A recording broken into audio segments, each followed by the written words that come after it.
Good afternoon, everybody. Good morning for those of you who might be joining us from the West Coast. My name is Laura Chase. I'm the President and CEO of ITS America, and we're thrilled today to have this webinar to share with everybody this discussion around road safety and how AI is really revolutionizing safety by automating data collection and analysis. We're going to talk in depth about Blyncsy and some of the solutions that they're providing to different public sector agencies and customers. But I want to actually just share a brief, my own perspective that I just had the other day, this week while driving, which kind of drives home for me why, this task of really ensuring the condition of our infrastructure and all of our infrastructure assets is so important to road safety. And it's a hard task, right? There's just so much infrastructure that you have to maintain and manage and understand the condition of. It's very resource intensive. The processes that we have used for decades can undoubtedly be improved. And I was actually driving on a rural road, rural highway on Monday morning, real early, pitch dark, 4:30 in the morning, raining, horrible conditions, horrible visibility.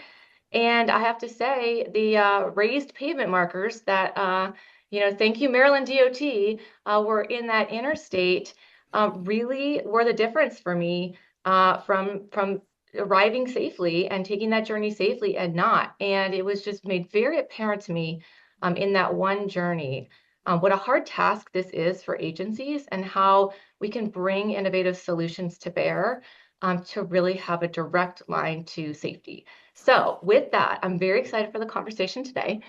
We have three fantastic panelists joining us, and one of them is having some trouble joining, but we're going to go ahead and get started as she tries to get connected on her computer.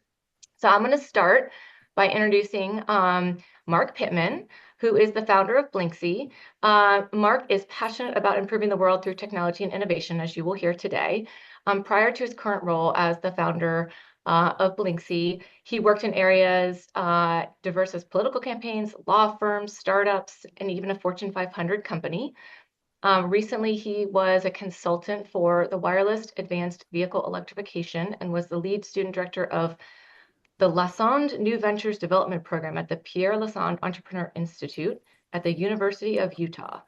Now, Blyncsy is a part of the Bentley family of companies, and Mark leads Blyncsy as the Director of Transportation AI. So welcome, Mark. We also have Bill Panos joining us. Bill is currently an executive at Bentley, but he also is the former CEO of both the North Dakota and the Wyoming Departments of Transportation. And having served in these roles, he's also going to provide today a public sector perspective to the conversation from his experience on the public sector side. But Bill has a variety of experiences in his background as well. He served as director for the City and Port of West Sacramento, California, as a construction executive in the state of Washington, as a state agency director for the Commonwealth of Massachusetts, and then in the private sector as a vice president in Gannett Fleming, and as a group manager at TRW Automotive Group. So has a varied history of experiences in both the public and private sectors. And then our third panelist is Annie Anand, who is a business process manager for the city of Fort Worth, Texas, with over 28 years of experience in local government, GIS, and location intelligence. Annie has a strong background in spatial data analytics and urban planning, and has held key roles, including the Enterprise GIS Manager and Planning Manager, contributing to strategic decision-making and operational efficiencies. It's worth noting as well that Fort Worth, while the fourth largest city in Texas, is actually the 11th largest city in the United States and growing fast. So that will factor into the conversation today about how particularly areas of high growth are really leaning on tools that are AI enabled to help them manage all of the growth that they're seeing in their communities. So we're going to go ahead and get started. It looks like Annie is still having a little bit of trouble joining, but we're going to go ahead and get started, and she'll just join us when she can connect. So I'm going to start, Mark and Bill, with you. So We kind of structured this conversation today with a couple of topical areas. And the first one, we're going to talk about overcoming our current challenges and transitioning to AI, really kind of focusing on what we do today and how we can do it better. Um, Vision Zero is a very powerful goal that the industry has set out, but achieving it requires a paradigm shift. In your experience, can you talk about some of the most significant hurdles that agencies face when trying to move away from a reactive maintenance approach to a proactive, data-driven approach, and how AI can help overcome these challenges? Let's go to Billy for you first, because I see your mic's off. Oh, sure. Can you, Or either way, either way. oh yeah, I'm happy to talk about that a little bit, help overcome the challenges of Vision Zero. So, DOTs, it's interesting. DOTs are, typically sort of built for this purpose. The idea of using technology to help with mobility and to help with safety has really been part of the DOT DNA for decades. And it doesn't matter if it's, radio technology back in the, 50s, or cellular technology, or sensing technology, sort of, I want to say analog sensing technology, or digital technology today. DOTs, they're truly engineering and science organizations, and so they're built purpose built for things like, digital transformation, AI. And we truly believe that because of that experience and because of the culture around science and engineering, that technology can help us solve what is the biggest priority for DOTs, both nationally and throughout the world, really, which is safety and preventing the loss of life and injury. And I think that they're purpose built for this. And so I think that the idea of bringing digital technologies to operations, to what we call asset management, to emergency response, to knowing what's going on these highway systems. You brought up in your opening about being on a rural highway somewhere. Knowing what's happening on that rural road is a challenge for DOTs, but technology can help them. And we believe technology, and AI technology particularly, can help us get to zero fatalities. Thank you. And Mark. Yeah, Laura, at the heart of your question, I think we think about like what the motions are that DOTs to go through every day, right? I mean, to Bill's point, every day, and what I love about this industry, you will not find a traffic engineer, a member of a government agency who doesn't worry or think about the impact of what they're doing every day on the traveling public. I've never met a group of people who are more maniacally focused on the safety and efficiency of the job they do every day and the impact it has on everyone's day, right? It is a utility we take for granted.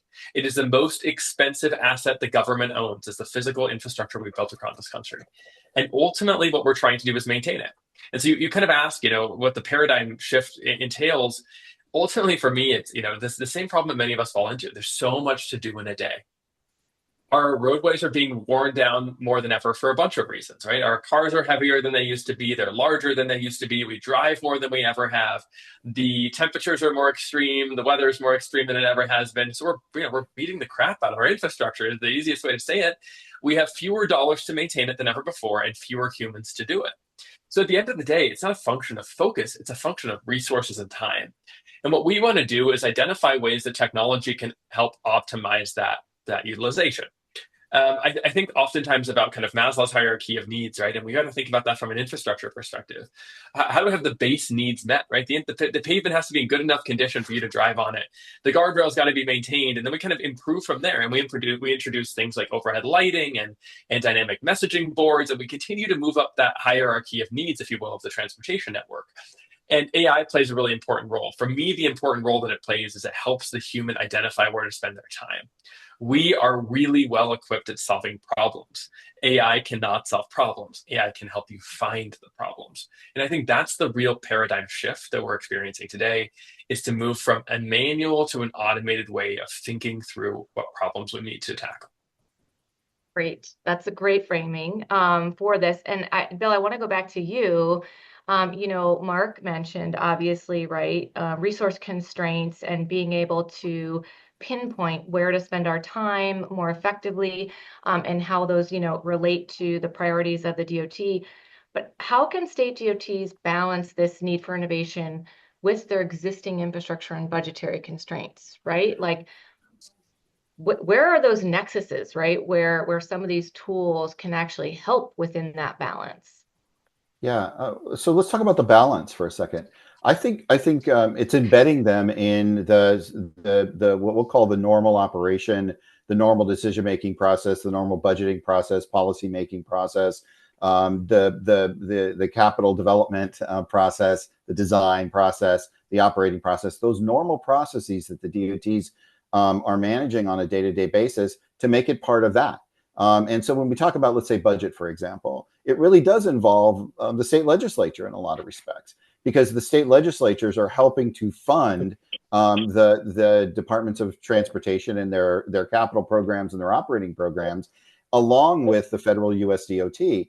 And both the federal USDOT, the U.S. Congress, and state legislatures have a role. They have a role in helping to bring forward the regulatory requirements or the funding requirements or the funding to promote and move forward AI and technologies that'll help save lives and help prioritize resources and that kind of thing as we go forward. So they're part of this picture, and I really don't want to leave them out of the decision making structure, because the federal government in its work, the state government in its work, and those elected officials, and again Congress and state legislatures, along with the DOT, sort of are partners at funding and deploying innovation, partnering at funding and deploying changes that will help reduce costs, do more with less, and of course save lives.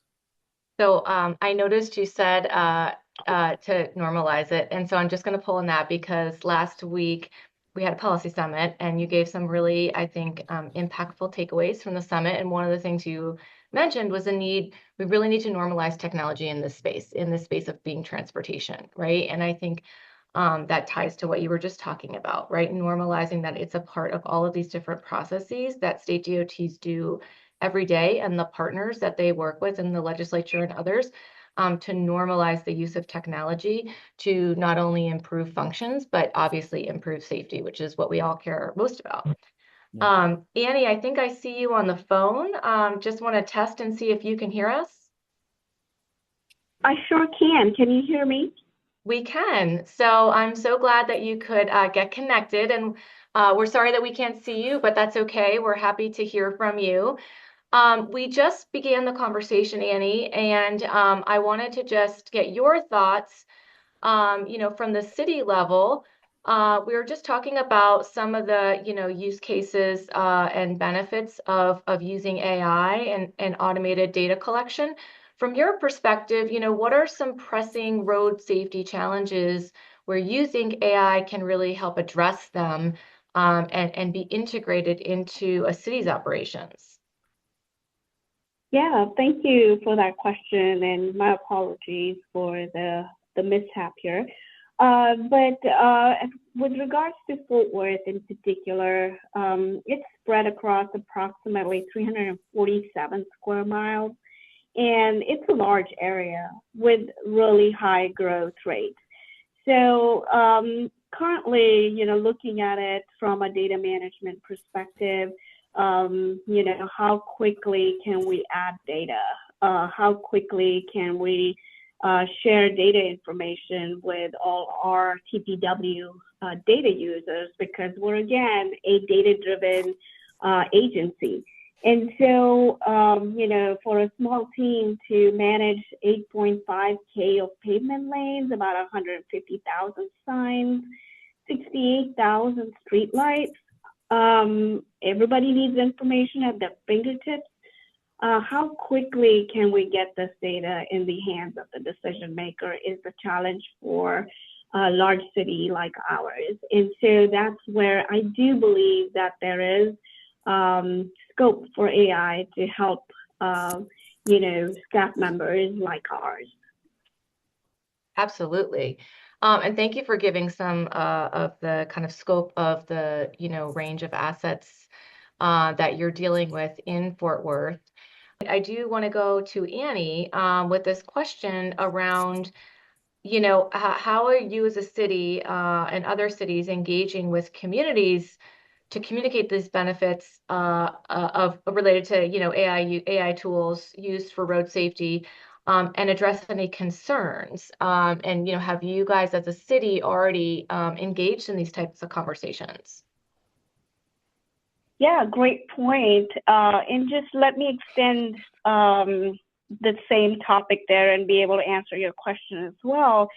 So in 2019, the city adopted a resolution supporting the Vision Zero strategy. And in January 2024, we were authorized for the development of the Safety Action Plan, all towards, safety, road safety, and Vision Zero. So one of the key elements of the plan is to analyze citywide crash data. And this analysis of this huge volume of crash data certainly involved geo AI techniques. And once again, this analysis will be used to update the high injury network as well as the intersections within the city of Fort Worth. So extended that whole thought about, data security and data schemas and data design, we already have the base structure. So AI can only help us if we're just, appending data to the existing structure. We do not have, time or new people to QA, QC the thousands of images that Mark would deliver to us. So we want something that's already ready, baked, that will fit into our existing data structure to, get us the return on investment, basically, yes. Great. And Bill, do you have a comment on this one as well? Yeah, I have two actually. The first is really, I really like the way Annie sort of articulated what we see to be a fairly standard pattern, right, with agencies, local agencies, and DOTs around the country, which is this idea of a vision and adopting a vision and making part of the governance structure and that kind of thing inside of an institution. The second is really having plans and developing comprehensive plans with a lot of community input and sharing and engaging those plans and having some real actions, right, that come from those plans to move forward with technology, in this case AI or innovation and that kind of thing. And then third is, and she may not have touched on this, but I'm sure it was there. It's just the funding. That there's funding associated with those plans. And so once the funding entities, whatever they might be a city council, or they may be a county commission, or they may be a state legislature. Once they have those plans, they've adopted the vision, they have the plans, they're going to be funding the plans as they move forward, and then deploying with technologies like Blinksy and other kinds of things, and trying them out and seeing how they work and how they fit into the policy around AI, how they fit into the ethics strategy, how do they fit into the privacy rules and those kinds of things, and then adjust as we go so that we can deploy. And that method, that plan, that idea, that flow of decision making is really very standard in terms of the idea of how we think about projects and capital programs and other kinds of things that we are developing inside of DOT. So I don't want to come back to this again, but it's a very normal thing to do that. And I really appreciate what Annie said. One thing about Mark, what Mark was talking about was inspections, and I want to actually bring a very pragmatic example of that. So in state DOTs, one of the things we have to do is drive around the state, and in big states it's really hard to do, especially rural states. But we have to drive around and actually look for problems with our infrastructure. It might be a sign's broken, it might be that a guardrail is out, it might be a terrible thing like a bridge has fallen or something, like a bridge is broken or something like that. But we're looking for things that need to be fixed all the time. This can cost, when you do it with people, basically, it can cost a couple $100 a mile, something like that. I think that was some of the estimates when I was involved in DOTs. And not only that, but it puts the crews at risk, especially if they're on a freeway or a highway and that's their job and they're out there looking at that. So it really does put them at risk. AI can help with that, especially technologies like the Blinksy technology and others but they can do that in an automated way. So we don't have to put people at risk. We can see a lot more data. We can choose what data we look at, and we can look at it anytime we want, and see what's going on with a sign or markings or guardrails or other kinds of things. This is a practical example of how it adds value, how technology and AI adds value in the DOT space and in those local communities and in those big cities that are running transportation systems. That's great, Bill. And Mark, I'm going to go back to you now. I'm going to ask you two questions. The first is the question that I'm sure every DOT asks you before they work with you, right? Which is, how does Blinksy ensure that the data you're collecting is secure and that, privacy is protected? So that's the first question I have for you. If you can talk a little bit about how Blinksy approaches that. Yeah, I think, great question, Lauren. And let me kind of segue quickly into like what it is we do, and this kind of feeds into the privacy piece. So every day, millions of vehicles are driving your roadways, and they have dash cams on them. These are cameras installed in these vehicles for their own purposes. They might be in Laura's vehicle to make sure that she doesn't get hit by another driver and has an insurance claim.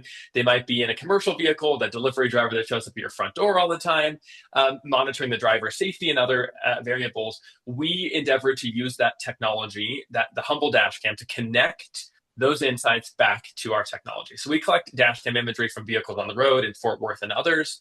We identify the presence of infrastructure, and we report those issues back. A couple of really paramount things. One, the first is we require the image provider, the dash cam manufacturer, to blur faces and license plates, even reflections of faces and license plates and mirrors, before they're delivered to us. We then de-identify them again to make sure they've actually been properly blurred. But more importantly, we break up those individual images, right? If you make a video on your iPhone, you're generally shooting in what's called 30 frames per second. You're getting 30 individual pictures every second. And that makes a moving object very similar to that cartoon that you used to draw when you were in kindergarten in a flip book, when you'd stack the paper on top, right, and make Mickey Mouse move. Exact same technology here, but we break those frames up. We intersperse Laura's frames with Bill's frames, with another commercial vehicle's frames, so you can never connect the beginning of one trip to the other and back again. But ultimately, what we also do on top of this to kind of make this really valuable and holistic is we're only collecting on public roads. We're only collecting in a public space where you'd have no right to privacy anyway, right? You're driving down the freeway, you can see everyone and everyone can see you. So those pieces together really get us to the position of we don't have any privacy concerns. We don't have any risks. And more importantly, for our government agencies, many of you will come to us and say, what about public records? Really concerned about public records. We have built a business model in which we're selling you the insight we identify on your asset. We're not selling you pictures of your assets. You don't have a picture in your database or on your computer that's in your server somewhere that might subject you to risk. We are identifying a potential issue for you to go look at it and fix yourself, rather than subjecting you to some kind of liability. That's really how we put the story together, Laura, using, of course, a variety of security architecture and cybersecurity enabled frameworks. Great. Well, you make it sound very simple. I know it's not. Okay, so my second question for you, Mark, is, and I didn't prep you for this, but I know you have this, but Bill gave a really good example of, right, how resource intensive it is for DOTs, agencies to really understand the condition of their infrastructure. Can you give us just an example that you can sort of say, doing it the old way, you expended this many resources or it cost this much, and now you can do it for much better. So give us your best practical example, or one of your best practical examples as it relates to roadway safety improvements. Yeah, absolutely. So we've done projects across the country. Plano, Texas, we've engaged in road safety audits. City of Fort Worth, we've done a host of work on asset infrastructure condition. Port Authority of New York, New Jersey has been a strong customer of ours. What we've identified in all of these projects, Laura, is that we can take man hours that usually range from 20 to 40 hours, potentially for an intensive evaluation per mile, all the way down to minutes, right? And that's really the compelling piece. So our framework is, how do we reduce the cost of your inspections by an order of magnitude, generally close to 90%? And how do we speed them up by another order of magnitude, closer to 98%? That's the framework we're looking in. To put Annie in a truck and drive through all of the roadways in Fort Worth would take forever, right? And she has other things to be doing. But what Annie's incredible at doing is taking data sets like the ones that we collect and identifying business process improvements within the agency to speed up the reliability and safety of the infrastructure and identify where we need to be spending capital, taxpayer capital, to make the road infrastructure safer and smarter. Those are the types of applications we want to enable. And the really way that happens is a no-brainer. If the technology is dirt cheap compared to what you can do and incredibly fast compared to what you can do. That's how we enable this. Everyone wins in that scenario. Fantastic. I love those numbers. Everyone's going to strive for the 90% and 98% more effective or cost effective. Let's talk a little bit more about these practical applications. So AI and this solution is not the only solution that we see really evolving very quickly in this space. There's a lot of different um, transportation technology solutions that are coming out, evolving, maturing, and of course, there's several that are, related to or based on AI. How do you see the role of public agencies evolving to effectively integrate and manage these new technologies for road safety? And what skills and resources are crucial for this transition? Mark, you talked just a little bit about business processes. So, Annie, I want to go to you on this one, right? Because I'm sure you have to tackle this every day. Yeah, so definitely the first thing that comes to my mind is streamlining the data flow. Looking at it from an integration perspective, getting, like I talked a little earlier, getting the right schema, getting data that fits into the existing schema, least amount of QA, QC. They all are part of the good data flow. And once again, being able to leverage AI for spatial data analytics. So again, questions related to where, which streets, which network is going to be demarcated as high injury. So analyzing big data. So if Mark sends me 1,000 images, that doesn't do any good. We need to get to the next level where we need data analyzed, where we need big data analyzed to be able to get to the point, understand those 50 intersections that need immediate attention. Those streets that do fall in the high injury network that do need immediate attention. So analyzing big data is the next need that the cities are looking for. Yeah, that's really, really critical. I've heard that from many agencies. Bill, curious for your thoughts on this as well. Yeah, let me give you another practical example of how this works sort of in the field. When I was in North Dakota, one of the things that we had great cities. One of them was Fargo, North Dakota. A lot of people know that from the movies and things. It's not what it looks like in the movies, by the way. But we have an incredibly good university there called North Dakota State University, and they have really big events there, big hockey events, big football events, other kinds of things. And oftentimes during these events, we would have really, really big storms, especially in that part of the eastern part of North Dakota. We would use AI and geofencing, and we would be able to take large amounts of data and synthesize that data into information that was then pushed to the crowds as they were leaving the stadium, so that we could route them properly home, and they could have a choice about how they would get home, so they weren't just guessing. We also were able to do timing so that they could see when the storm came and when the storm was going to leave, because the storms don't stay for a long time. They blow through pretty quickly. We were able to give them better data so that they can make decisions about the safety of their family. That's the value of AI. That's the value of these kinds of data systems as we move them forward, as we take this massive amount of data and then turn it into something, refine it into something that's usable. Yeah, that's helpful. Annie, I want to ask you this. Actually, I'll actually ask this to both Bill and Annie. And Mark, if you have a thought on this too, you can jump in, of course. So if you're a city with a limited budget and staff, right? Or let's say, Bill, a larger, state agency, but let's say limited budget on traditional, technology and staff with maybe the skill sets on data. How can they begin to implement AI into their daily operations? What advice or what starting points would you give them? And I'll say whoever wants to start can go first.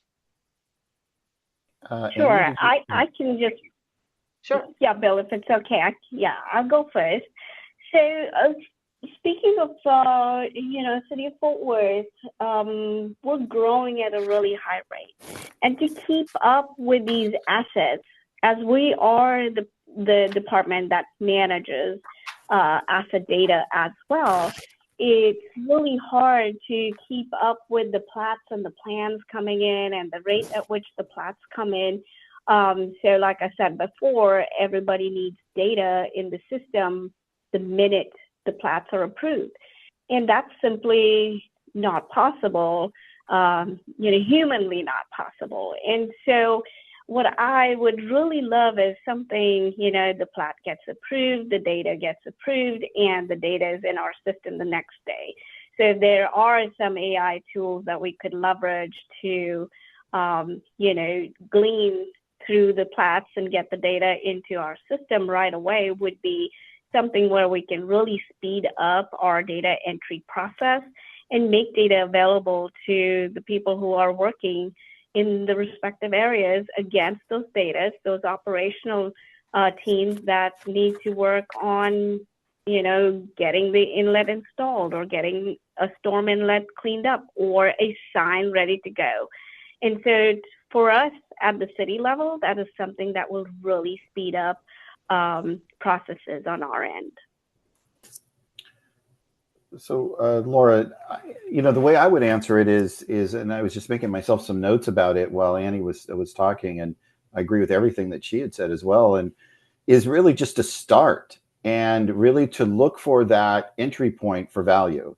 And so if I was an institution, if I was a city, even if I was a state agency, really start thinking about AI and just beginning by finding a point of value that you could start with, right? That folks are going to be able to naturally go to, understand, and then train folks on what that means and how to use it in a smaller way, and then start to use that momentum to grow knowledge and to grow knowledge about where you can use AI, what applications are going to be easiest to use these kinds of technologies. Sometimes it's in operations and inspection, like we talked about. Sometimes it's in public information, like I talked about with Fargo and North Dakota State University. Sometimes it's about it's about something that is really unique to that area, unique to that city, that it'll help.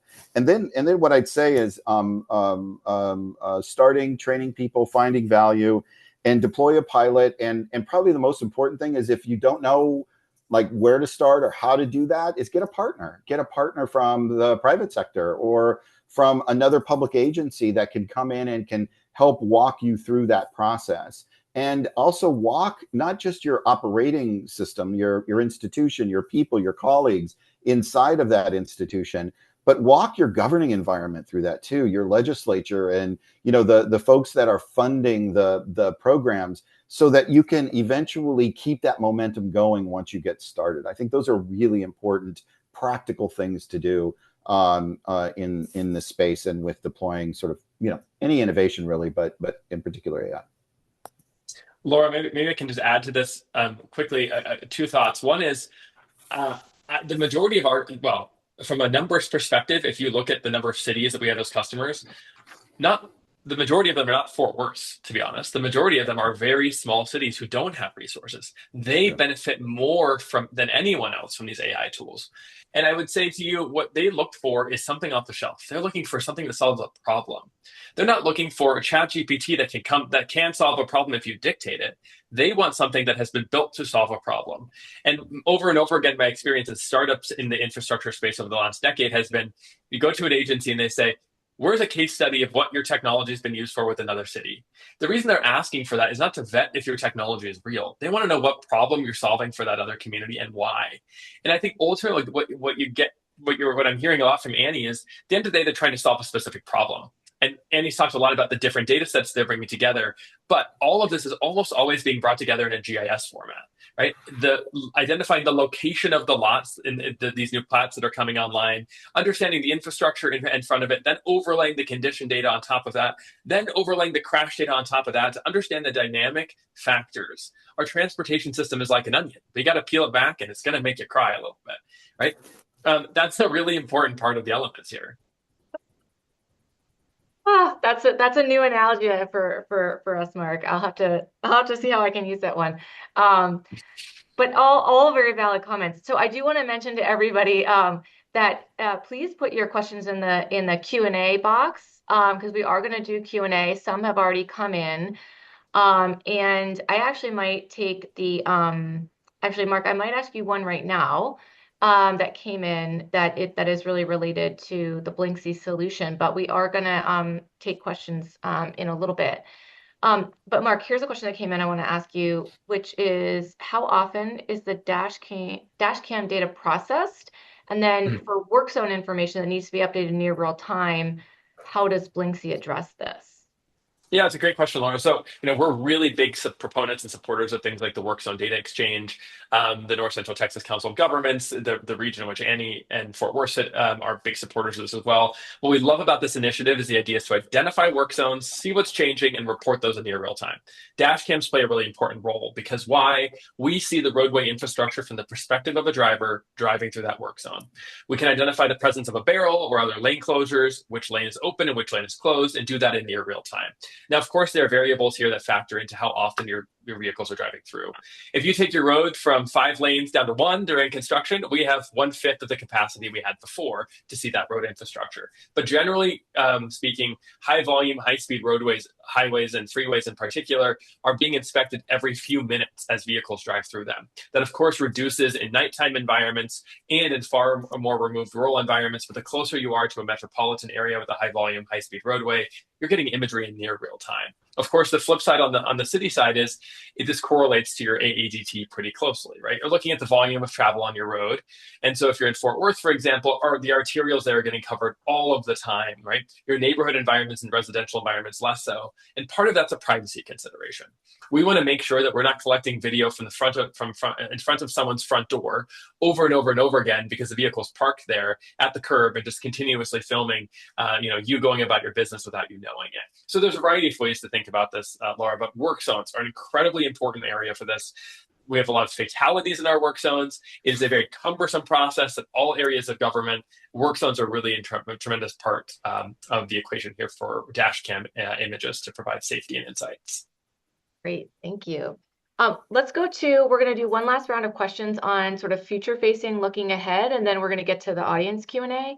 So the first question I want to ask is, so beyond identifying the immediate safety hazards, many of which we've discussed, how can AI be leveraged to inform long-term infrastructure planning and investment decisions, ensuring not only that our roads are safer today, but also more resilient for the future? Who wants to jump in first? I can take a first crack at this. So I really have sort of 5 things, I guess, that I would say about the framework around sort of widespread AI adoption and technology adoption in general. First is incentives. Especially with federal appropriations and that are coming up here in the next few months. Appropriations not just for transportation, but water, energy, and other federal infrastructure. To focus on incentives in terms of increasing grant eligibility, cost sharing, and other financial incentives for adopting AI are critical as we go forward. And the same thing can be done in state. I mentioned this before, but the same thing can be done in state legislatures as well. So creating those kinds of incentives, not just at the federal level and with the appropriations, but also at the state level. The second is really and this is, again, because there's going to be an opportunity here with the federal reauthorization of the highway bill and some other legislation that moves through, is really developing not only incentives, as I mentioned before, but regulatory requirements, and giving a signal to the federal DOT and giving a signal then to the via the federal DOT to the state DOTs to improve their use of digital technology and project design and in infrastructure operations and things like that, and create incentives for them, not just financial incentives, but regulatory incentives as well, for them to be able to support sort of the project delivery and operations and maintenance. The third is really public awareness and creating things like this webinar and other kinds of vehicles for the public to become aware, not just at a national, not just at the state level, but the national level, and then in a local level, that these kinds of not only these kinds of technologies out there, and they're actually helping improve our daily lives and safety, but how are they doing that on a regular basis? And everybody that when we start talking about technologies like Blyncsy and others, when we put that in front of not just practitioners but the public in general, they are wowed by the fact that they live in a time where we can actually do what it is this technology and what Mark's amazing team is able to do.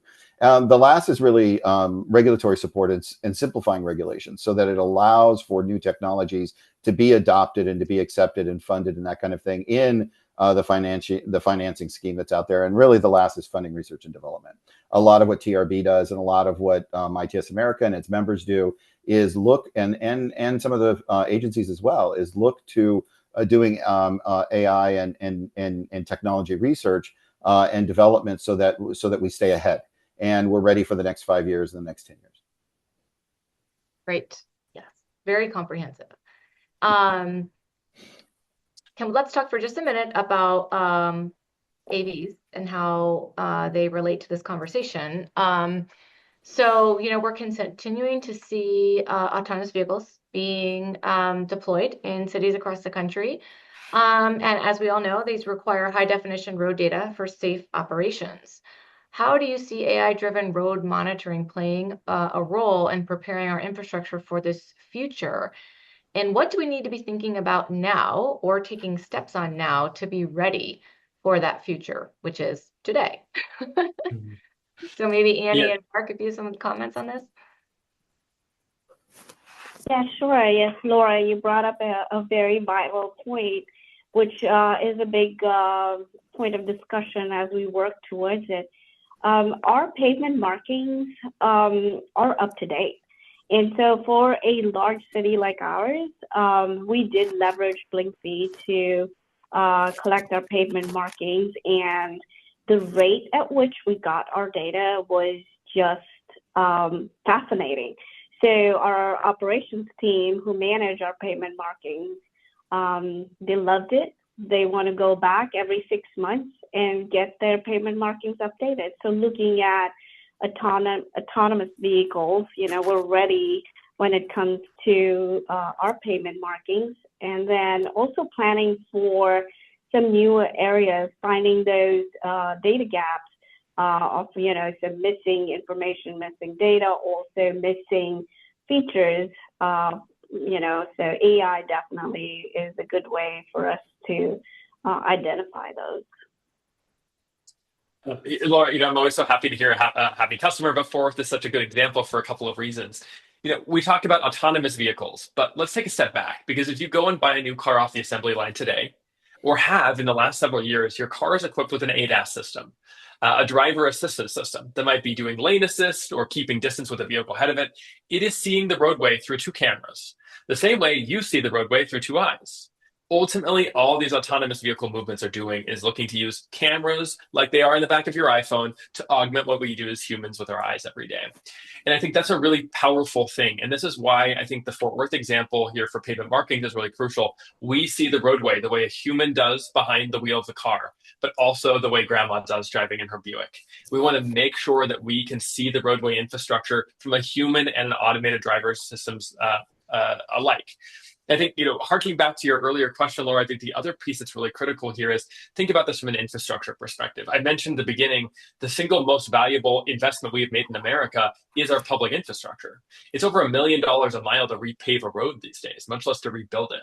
Identifying a defect in the roadway that's small, that can be treated with a very cost-effective and small solution, such as a patch, or a pothole that needs to get fixed before it degrades the road base. I see examples all the time here in Salt Lake City during the snow melt season we have now, where the snow melts very quickly and we see puddles forming. You'll very, very quickly see the alligator cracking forming in those sections. It starts to degrade the road base itself, and now you've got to tear up the whole road. So when Annie talks about business process improvements on her side, these examples of road markings and understanding the condition of your pavement really feed in together, making that data available in a GIS type format to understand these consistencies. So if they're letting a project for restriping, maybe those restriping crews are not thinking about, hey, what's the impact that this is going to have on the crosswalks? Are we paving over some of the sections of the crosswalks on accident? Is that going to impact our pedestrian visibility now? How do we use these technologies? How do we use AI to drive these insights that are tangible? I'm obsessed with pavement markings simply by virtue of the fact that you can take an empty roadway and use paint to decide if you want to have bike lanes or pedestrian crossings, if you want on-street parking or not, if you want more lanes or fewer lanes. You're painting a canvas in your community every single day through the power of paint. Thank you, Mark. Very, very passionate. See, I told you you'd be passionate, very passionate and very, very instructive. Let's go. We have a bunch of questions that came in. So let's go to some audience questions now. We did have a couple come in before the webinar and then some that are live. So I'm going to start with one that came in before, which is, how will AI incorporate the perspectives of pedestrians and cyclists? For instance, in addition to dash cameras, will cameras for bicyclists, be utilized? And then further, the question indicates some crosswalk markings are easily visible to pedestrians, but nearly invisible to motorists. And can AI assist with that? Mm-hmm. Yeah, maybe I'll jump in on this one real fast. Next week, Thursday, we're announcing a very exciting new evolution of our technology. It will also include the introduction of 2 new models on the Blyncsy platform that will support pedestrian and bicyclists specifically. So excited to talk more about that after that announcement. But for us, really, the focus is understanding how we see a pavement marking as both a human or as a human driver, an automated driver, or as a pedestrian or cyclist. Many times the question is the pavement marking there?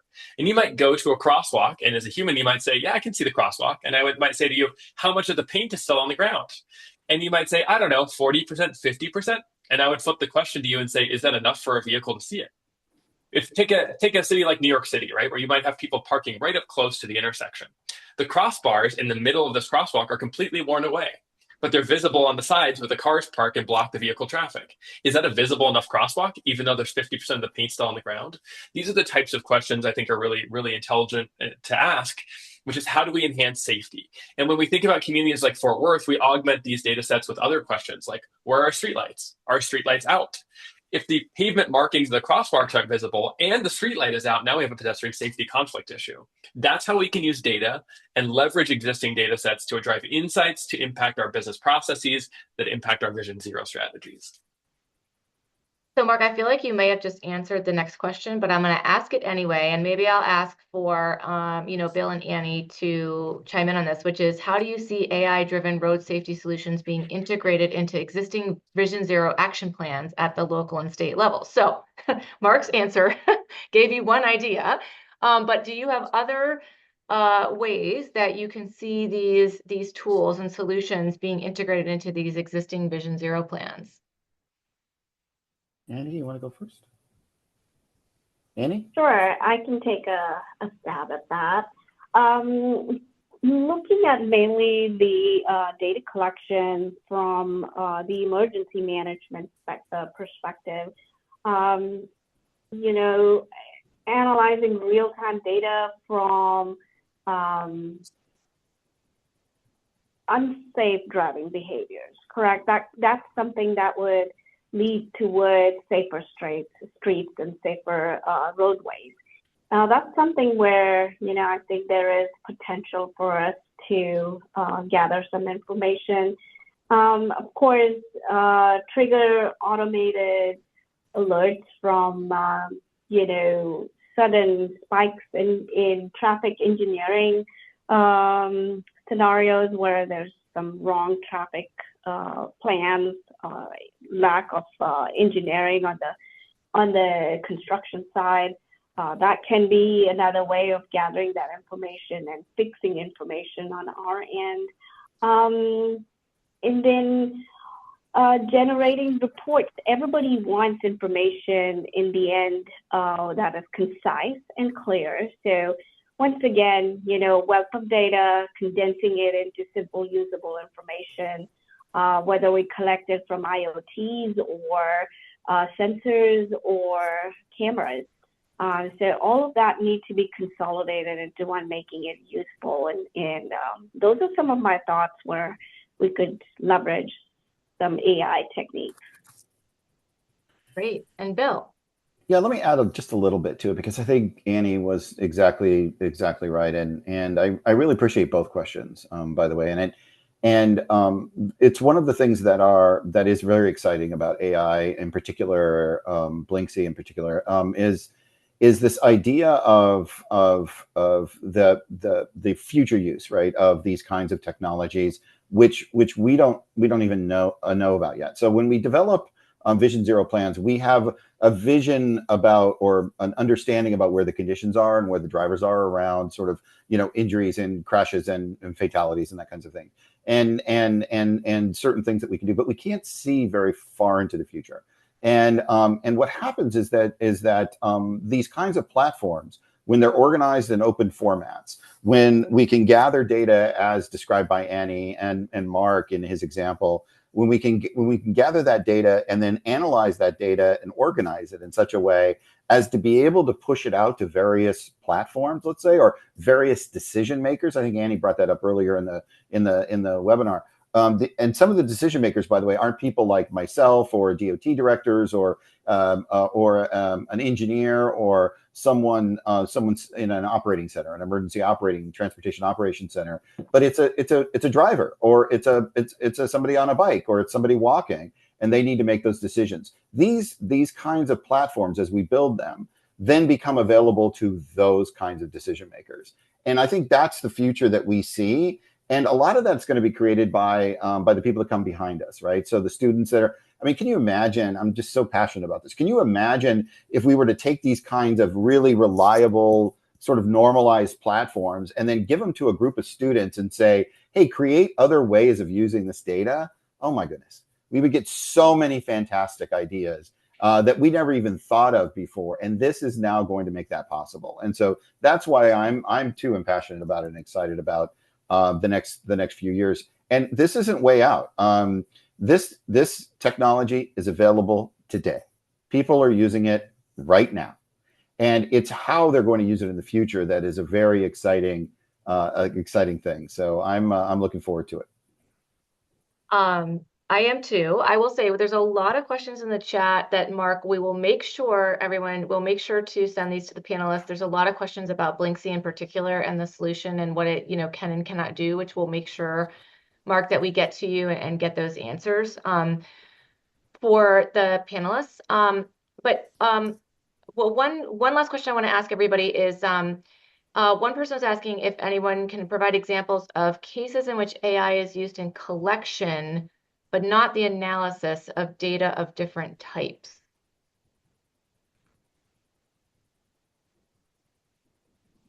Types meaning formats? I'm guessing. It's an interesting question. I mean, I'd like to think about it more and ask the person some more, some more clarifying questions. But there are a variety of examples of where we are using AI data for inspections. It's not just in this, sort of surface transportation Blinksy format. We're using it actually for bridge inspections. We're grabbing data from drone data, and we're doing inspections with drones under bridges and around bridges. We're doing them on poles and towers and things like that, places where it's hard for a human being to go. And we're grabbing that data and then analyzing that through AI filters, and very similar to what we do in Blinksy. And then we're able to put in the users themselves, the people that utilize this technology, are able to put in criteria that they want to see. I want to see where the cracks are, or I want to see what the footings look like, or I want to see what the materials look like, or I want to see what the interface looks like at this particular level, or I can go on and on and on and on. Any criteria that you can think of, and they can analyze it based on that. And that's going on now. This isn't again future technologies. This is technology that folks are using now, and we have. What's really great about a lot of the technologies coming out, including throughout the Bentley family, is these are open formats. So you can use an Esri format or Esri file formats or any other kinds of even some of our competitor formats and other kinds of things. You can use a variety of different formats, and also they're on the cloud, and so they can be based on, sort of Google Cloud. They can be based on other kinds of cloud systems too. So they're becoming very universal, very flexible, very utilitarian, so that you can use it and access it in any way you want. And that's what, by the way, that's what's expected, and that's what these new programs or these new products are all about. And I'm really excited for that too, because can't you imagine now? We go back to our original question. Can't you imagine now, with all of these tools in our hands and a training to be able to use them and an adaptability to use them in clever and new ways that we've never even imagined, to help with those safety plans and to help with Vision Zero? Remarkable time, and for us. And I can't wait to see how not just people like Mark and Annie and others, but how all of the sort of the ecosystem around infrastructure, how they're able to use these new tools in the incredible ways that they're going to save lives. I'm very excited. Absolutely. Yes. I know we're about out of time. Mark and Annie, I want to give you very last word very quickly, 30 seconds or less. One last thought you want to leave folks with before we have to sign off. Go ahead, Annie. Go ahead. Yeah. Oh. So I do want to say that 50% of the problem is identifying an issue. So if we can identify an issue, there is a guardrail break or a street light out, and fix it right there and then, you solve the 100% of the problem with just 50% of the resources. And I'm looking forward to this AI technology to help me get to that 100% mark. So thank you so much. Thank you, Annie. And Mark. Laura, from one kind of final thought here, and this dovetails off a comment that Darren Anderson made last week at the ITS America Policy Summit, which he said, "Oh, I can get $50,000 worth of Blinksy, and I can do something major with it." And the response is actually yes. We think AI is expensive because we see these numbers in the news about billions and hundreds of billions being invested.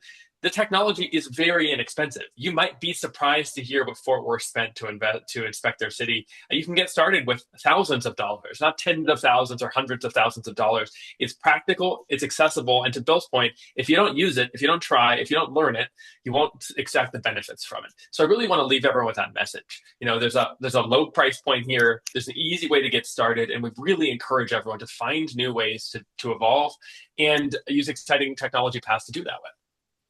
Thank you all. I really appreciate your thoughts and insights today.